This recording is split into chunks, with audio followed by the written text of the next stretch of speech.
the arachnoid, the pyomator. So on this model, we got the gray duramator.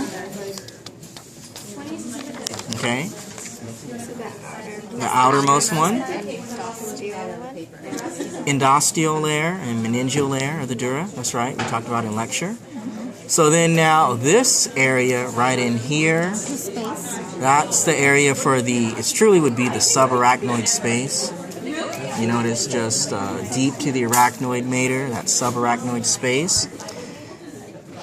And that makes sense here. They're saying this kind of orangish color, surface covered by CSF, cerebrospinal fluid. Well, we definitely have cerebrospinal fluid circulating through the subarachnoid space. You see how this would be half of the brain? Yes. And how there's a piece of the duramator that hangs downwards? That is the falx cerebri. It's hanging between the two hemispheres of the brain, the falx cerebri. And you see this portion of the duramator that tucks into the transverse fissure? This is the tentorium cerebelli. Tentorium cerebelli, this whole extension, whereas this piece is the falx cerebri.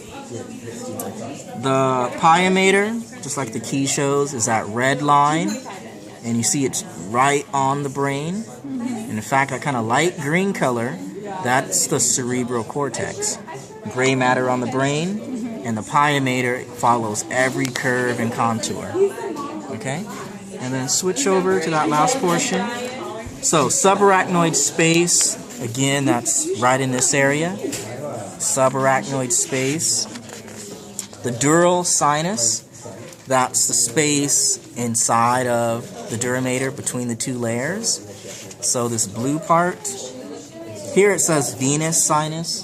That's the same as the dural sinus. Okay. They're large veins.